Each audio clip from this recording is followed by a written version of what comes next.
Welcome back. Remember, this is your darling program, Meet Your Governor, an evening with Ekiti State Governor Dr. John Kawadi Fayemi. Very soon, we'll open the port for you to make your calls and send your messages. But before then, we are still having the floor. And before I still hand over to Your Excellency, beautiful clips there. We saw you inspecting the project there. I now to ask, so much for infrastructure development. How did you feel when you were on site, seeing those things? Exciting, and it was a relief. When we came in, one of the things I said was it's absolutely important for us to have a transition law that would enable government to experience continuity. That asphalt plant was literally abandoned for 6 years. It was just put brand new plants, dumped in a site somewhere in Ajilosun for 6 years. Some of the parts we had to go back to China to get, because where they dumped it, maybe some workmen just went there and removed this screw there, removed that thing there, since nothing happened. And they knew it was brand new. They knew that the government, it was in my handover note to my successor in office. So for me, it's such a pity that we could allow government resources go to waste like that. And it could have been worse. If I had not come back, the succeeding administration may not have the institutional memory to then go and put something that runs into hundreds of millions of naira to use the way we've been able to do. So we're lucky this time around, but I don't think we should just depend on luck alone. We need to set in motion a process that must guarantee continuity of government, regardless of whoever takes over as governor. I think that's a lesson that we must take to heart, that I hope I would be in a position to also advise my own successor and subsequent governments on, as far as our state is concerned. Because whatever you do, it is not the personal resources of the governor. It is the resources of Ekiti State. And that is why this thing must go beyond particular administration. This asphalt plant can last for, if it's well maintained, it can last for 30, 40 years. So look at the number of government that will go through. And in the whole of the Southwest, it's only Lagos State that has an asphalt plant, apart from Ekiti now. So it means everybody would have to go and buy bitumen wherever they can find it, and then we can task our own Public Works Corporation now, as we're doing. If you go around Ado-Ekiti, you see that they're working all around the state using the material from their own asphalt plants. So that's progress. And they can also generate resources from it. But that is also what we promised our people, that we will make sure that the infrastructure in our state is renewed by the time we leave office. We want to make Ekiti a better place than we found it. I mean, the previous administration has done its own best. Let us build on that. Let subsequent administration build on what we've done, so that there's no reversal. That is the only way Ekiti can make progress. Fọlọ́runṣọ́, you now have the floor. Ẹ kú iṣẹ́ takuntakun ọlọ́lá jùlọ. Ìbéèrè méjì mo ní, ẹ̀ka ètò ìlera mo sì ń lọ. Bó tiẹ̀ jẹ́ pé ẹni tí ń pa wá mọ́ nípínlẹ̀ Èkìtì kì í sùn, bẹ́ẹ̀ ni kì í tó gbé. Omi mi ká ti ń milẹ̀ lẹ́nu ọjọ́ mẹ́ta yìí, ó ti ń mi oko nípa ọ̀rọ̀ yellow fever. Ìjọba ìpínlẹ̀ Èkìtì wọ́n ṣètò abẹ́rẹ́ àjẹára fún ti yellow fever, ibà pọ́njúpọ́tọ̀. Wọ́n á fi gbèdéke sí wípé láàrin ọmọ ọdún 9 sọmọ ọdún 24 òní. Àwọn àgbàlagbà ní bò lọ ní tàwọn ti jẹ́ o, pàápàá jùlọ àwọn tó yẹ pé ọjọ́ orí wọn lé 60 síwájú, tó fi jẹ́ pé àwọn òfin lórí ọ̀fẹ́ sírù àǹfààní bẹ́ẹ̀. Èyàn àkọ́kọ́ kọ́lọ̀mọ́ bọ́ mọ̀jì òdélẹ̀ lassa fever tó ń jà káàkiri bó o láṣẹ dènà rẹ̀ tá a fi ní rójútu rẹ̀ tí ò fi ní délẹ̀ rárá ọ̀nà wo níjọba dé gbé gbà láti fi dènà rẹ̀. ẹ ṣe ní ti abẹ́rẹ́ àjẹsára ti yellow fever tẹ̀sán lóòótọ́ ni ìjọba ń ṣiṣẹ́ lé lórí, àwọn òṣìṣẹ́ ìjọba lè ń lọ káàkiri láti fún àwọn èèyàn wa ní abẹ́rẹ́ fún àìsàn yellow fever. Mi ò lè sọ pé ìdí pàtó rèé tí wọ́n ṣe fún àwọn tí wọ́n ti kọjá 40 ọdún sí ọgọ́ta ọdún lẹ́pẹ́. Nǹkan kan tí mo kàn lè rò ó dẹ̀ lè má jẹ́ bó ṣe rí nìyẹn ni pé bóyá tí èèyàn bá ti ń tó bí 60 ọdún àwọn àìsàn kan wà tó jẹ́ pé èèyàn ti ní àjẹsára yẹn sára nìyẹn kò lè ṣe nǹkan jàǹbá kankan fún irú ẹni bẹ́ẹ̀. Àmọ́ fún àwọn tó yìí ń dàgbà tí wọ́n ti jégún wọn tí ó ṣàyè yìí mo ṣe ó lè jẹ́ bí nìyẹn nǹkan tí mo rò nìyẹn ọ̀bọ̀ máa wádìí ìbéèrè yìí lórí ti àrùn lassa fever. A dúpẹ́ lọ́wọ́ Ọlọ́run pé títí di èní àti èní ìkọ̀ọ̀kan lẹ́kìtì. Lóòótọ́ Oǹdó ni bíi ṣé kí n sọ pé olú ìlú lassa fever Nàìjíríà Oǹdó state lẹ́gbẹ̀ẹ́ wa ni. Ó ti ṣe kárí ẹni tó wá láti bẹ̀ wá sékìtì kò sí ọ̀pọ̀lọpọ̀ àwọn èèyàn wa ló ń gbé Àkúrẹ́ ló ń gbé Ọ̀wọ̀ ló ń gbé gbogbo bẹ̀.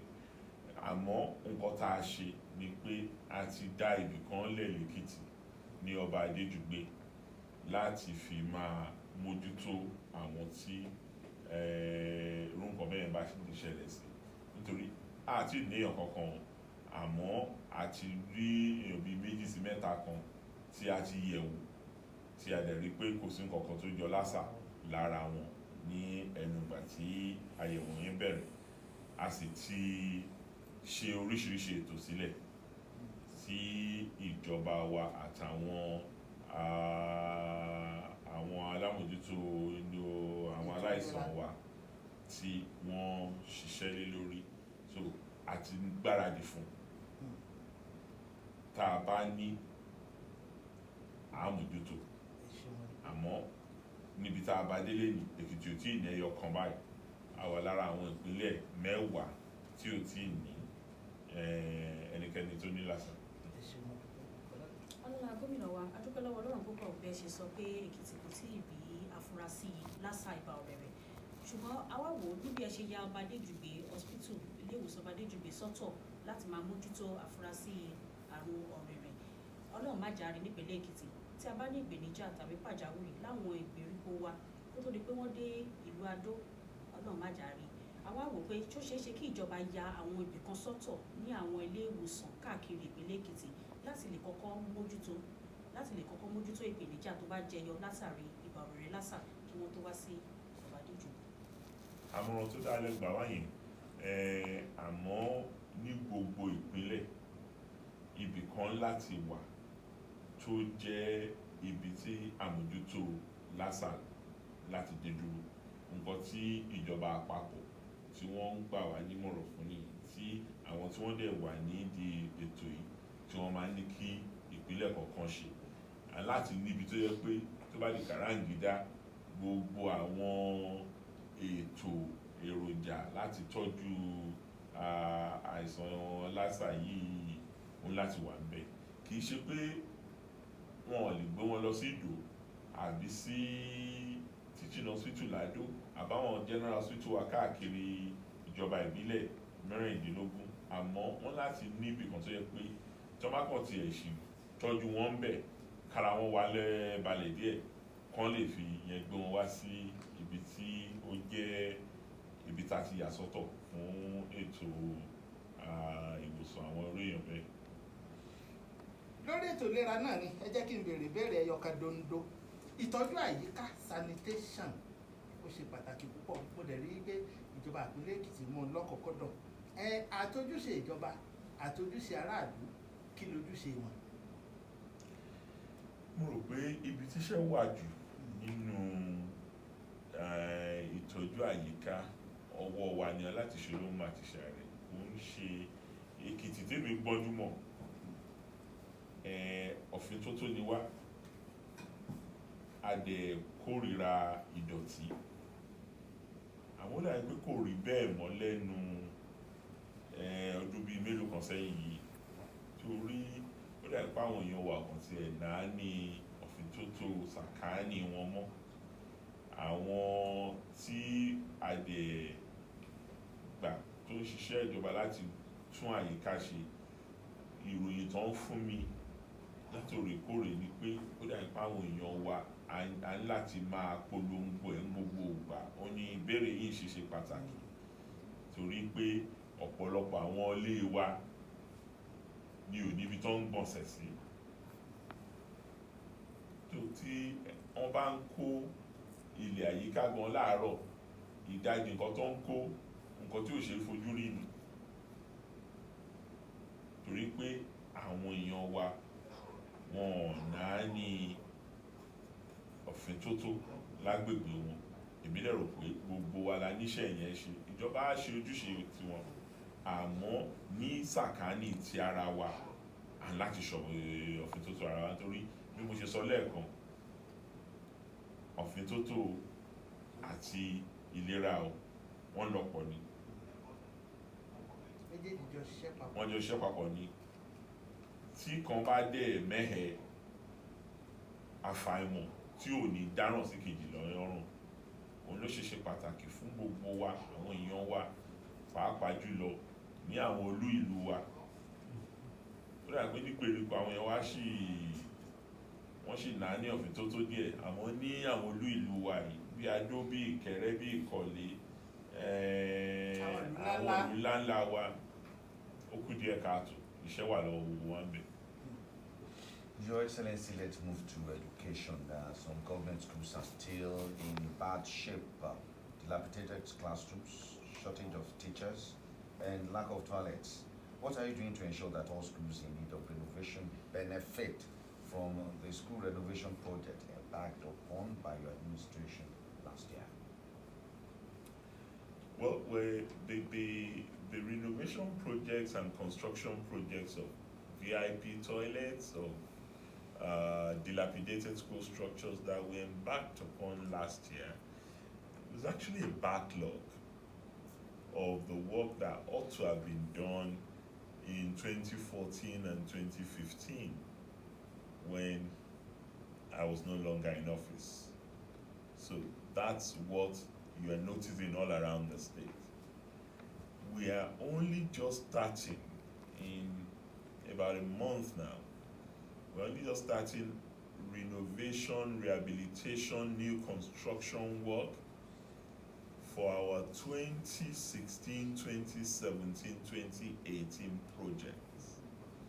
You would have noticed that we advertised this last month for 3 years of renovation work in our public primary, public secondary schools. In addition to that, our 4 major schools that we announced when we came in, the model schools, Fason, Akintoye, David Oke, and Fasomi, work is commencing on those schools in February. So we have all this, and we continue to monitor schools where we have gaps, where dilapidated structures exist. In many of the schools, yes, they have dilapidated structures, but they don't even have enough pupils for the good structures that they have in some schools. So we're mixing and matching and ensuring that at all times we meet our obligations to our pupils. So I'm reasonably confident that by the time we finish the work that is starting this month for 2016, 2017, 2018 projects, we would have covered a lot of grounds in those areas you've highlighted. Yes, you said before you, technical education is becoming attractive now in Ekiti State. It is. There's a massive enrollment, according to the data I have here. 215 in 2018 and 2019 session. Correct. And now it jacked up to 962 in 2019-2020 session.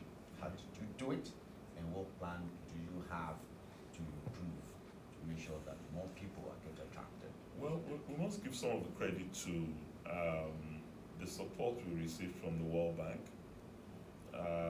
which enabled us to carry out comprehensive renovation in the Government Technical College at Ekiti. We have since received additional support under a program called Ideas to work on 3 other technical colleges, Ijero, Otun, and I believe Ikole.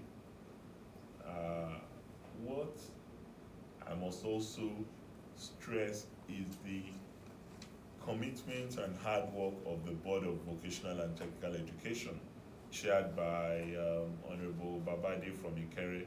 He, his board, and his staff, they've done a great job of mobilizing parents to recognize the importance of technical education and the value that adds to their own words. Because we live in a world where paper qualification is not going to get you anywhere. And people are beginning to realize that paper qualification and waiting for when there will be government vacancy or other blue-collar jobs is not the way to go. The highest paying jobs in the world today, they are no longer medical doctors, accountants, this and that. They are web designers, they are programmers, they are animators. These are the people who are best remunerated in the world. And all of those people use their hands one way or the other. It's not just about writing big books and learning, taking PhDs. I mean, I'm not poo-pooing PhD holders. I have one myself. I'm just saying that the world is changing, and our people need to realize that what is important is fulfillment and job satisfaction. If you get that from being a tiler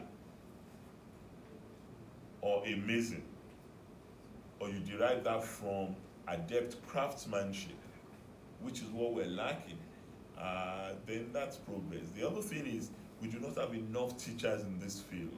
One of the areas in which we undertook recruitment that we were talking about earlier is our vocational and technical education sector. And we have just finished the interview process for that, and I believe we're going to be recruiting quite a number of teachers in that sector. Yeah, Bukola. Lọ́lá gómìnà wa yàtọ̀ sí àwọn ilé ìwé ilé ìjọba tó dá gẹ́gẹ́, àwọn ilé ìwé aládàáni kan wà. Láìpẹ́ yìí ni kọmíṣánná fètò ẹ̀kọ́ Olúṣọdáramọ́lá gbé ilé ìwé kan tì lójú ààrẹ mú. Púpọ̀ nínú àwọn ilé ìwé yìí ló ṣì wà níbi ilé Èkìtì tó wà káàkiri kọ̀rọ̀kọ́ndú. Àti ẹ̀rí nínú àwọn ilé ìwé yìí tó jẹ́ wípé wọ́n yá ojúlé 2 tàbí 3 tí wọ́n ti ń kọ́ àwọn ọmọ. Báwo ni ìjọba ṣe lè gbé ìgbésẹ̀ sí láti dènà àwọn irú olùdásílẹ̀ ilé ìwé báwọn? Ẹ ṣé gan ni, inú mi dùn fún ìbéèrè tẹ́ béèrè yìí nítorí pé ó wà lára nǹkan tó jẹ́ pé àwọn aráàlú á gbúròó wa láìpẹ́, torí pé ọ̀pọ̀lọpọ̀ nǹkan tí ò kàn tiẹ̀ kì í ṣẹlẹ̀ lẹ́kìtì tẹ́lẹ̀ bí a ń torí pé ìjọba ò kì í kọbi ara sí àwọn iléèwé aládàáni ní o, gbogbo nǹkan tó yẹ tó ti wà lákọọ́lẹ̀ tán láti ṣe kí wọ́n tó lè gba ìwé ẹ̀rí pé àwọn lè dá ilé ẹ̀kọ́ aládàáni sílẹ̀, ọ̀pọ̀lọpọ̀ lára wọn náà ṣe wọ́n.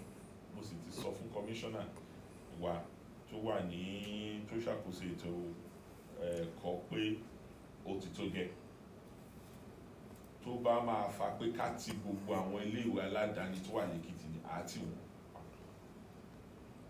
torí a lè jẹ́ kí àwọn ọmọ wa tí wọn ò mọwọ́ tí wọn ò mẹsẹ̀ táwọn òbí wọn sì ń san owó iyebíye láti rán wọn lọ sí àwọn iléèwé àkọ́kọ́, wọn ò rí ẹ̀kọ́ kankan gbà láti àwọn iléèwé náà.